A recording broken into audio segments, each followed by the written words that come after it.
Now on Victory Online, we join Bob Bruce and Loree Westron in the studio for part of the Portsmouth Authors Collective, where they're interviewing Helen Salsbury about wild seas, wilder cities. And it's that time of the week again. Yes, it's time for Portsmouth Authors Collective with myself and Loree Westron, who's the founder of Portsmouth Authors Collective. And each week we have a guest author in. Today, it's going to be Helen Salsbury. Helen is a novelist and short story writer with a particular focus on the environment. She's also the founder of the environmental writing initiative Pens of the Earth, which aims to promote local environmental projects and produce positive stories and poems on green issues. Pens of the Earth are about to publish an anthology of stories, poems and essays called Wild Seas, Wilder Cities, which will be launched at Portsmouth Guildhall on the 21st of October. I'll hand you over to Loree and Helen now. Hi there, it's Loree Westron with you, and I'm here this morning with Helen Salsbury, whose book of the week is Wild Seas, Wilder Cities. And it's a wild-seeded collection of fiction, poems, memoirs, environmental articles, and illustrations from 54 unique contributors, all concerned with showing the positive side of our relationship with the earth. The many writers, poets, and artists in this book have given their work freely to support the vital work of the Hampshire and Isle of Wight Wildlife Trust's Solent Seagrass Restoration Project. Hi there, Helen. How are you doing this morning? Hi, Loree. I'm good, thank you. So first of all, why don't you tell us about the collection? Well, it's a collection that has been put together over the course of 5 years, and we have a lot of different contributors with very unique styles, and that's part of what makes it fun. It's a book about small changes and local action, and it also explores our connection with the natural world. It's about beauty and about hope. It's about the fact that we aren't powerless and that making a difference isn't difficult and is often rewarding and heart-lifting. Fantastic. That looks like a really uplifting message for people. And the seagrass restoration, what can you tell us about that? Seagrass meadows are just incredible. They do as much to keep the planet cool as rainforests. They absorb massive amounts of carbon dioxide. They're nurseries for baby fish, they're food for Brent geese, and they are a habitat for lots of seagrasses, including seahorses. They also improve the water quality, and they are natural flood defences. They slow the flow of the water. So that's why we chose them. Yeah, a fantastic project, it sounds like. Very, very important. Tell us about the mix of stories, poems, and environmental messages that you've included.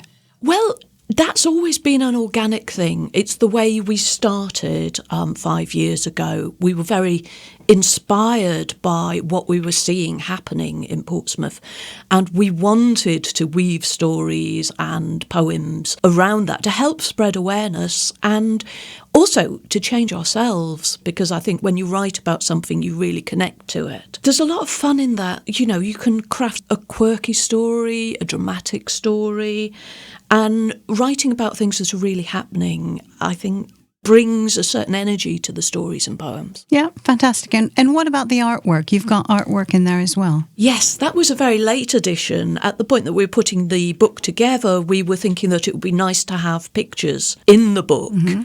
But because it was black and white, we had the idea of asking for black and white illustrations. We contacted local artists and said, would you be willing to do this? And they came good. Fantastic. And they've been amazing. And so the title is very interesting, Wild Seas, Wilder Cities. Well, it's really about the key projects that we've been so inspired by over the last 5 years, because there's a lot of talk and there's a lot of action about making our cities more livable.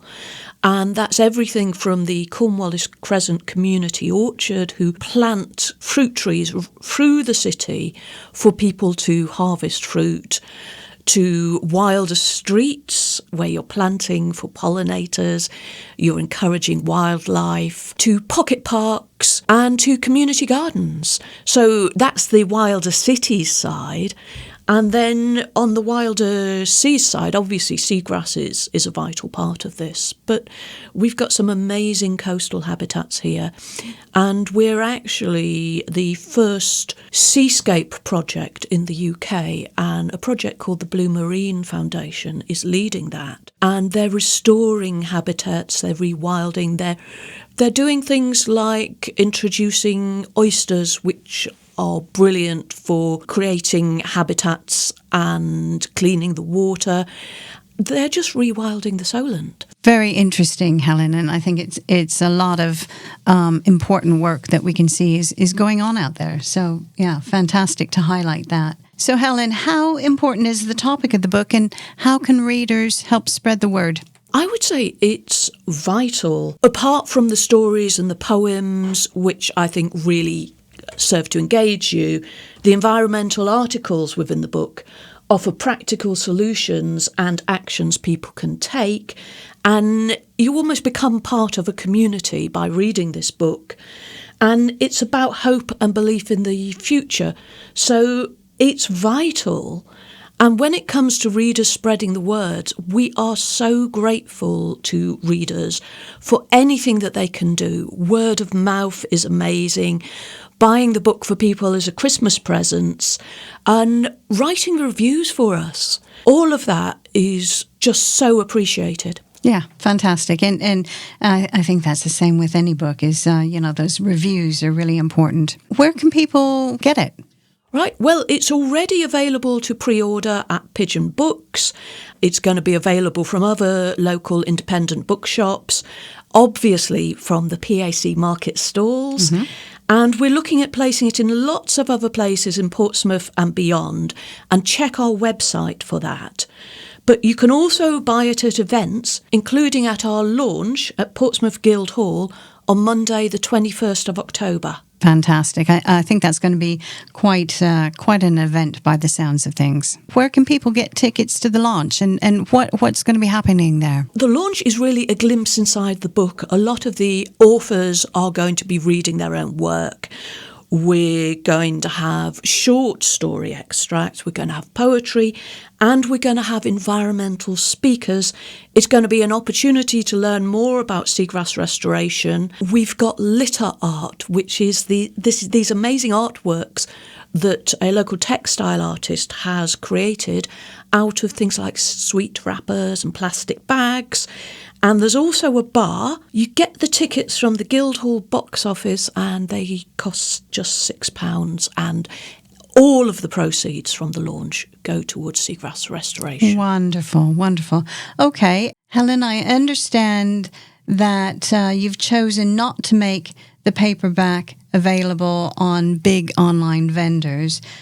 Why is that, and how does a would-be reader get hold of it?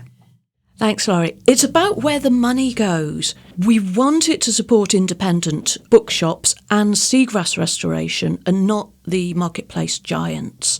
It was a very deliberate decision, and the answer is come to our website, because we will have a full choice of ways to purchase it online for delivery, including buying directly from us. I would say that the ebook will be available from all the usual places. Great. So Pens of the Earth website is key to purchasing the book, and that's Pens of the Earth, not Friends. That's right. Pens of the Earth, all one word, .co.uk. Fabulous. Well, thank you very much for coming in and talking to us, Helen, and we wish you every success with the launch and the anthology. Thank you. Thanks. Victory! If you've enjoyed watching this podcast, then make sure you click that like button and remember to subscribe and click that notification bell so you don't miss out on any more of our podcasts. And don't forget, you can listen in where we're busy making radio like it used to be on your DAB radio or online at victoryonline.co.uk. And you can also listen to us on your smart speaker. Just ask it to tune in to Victory Online.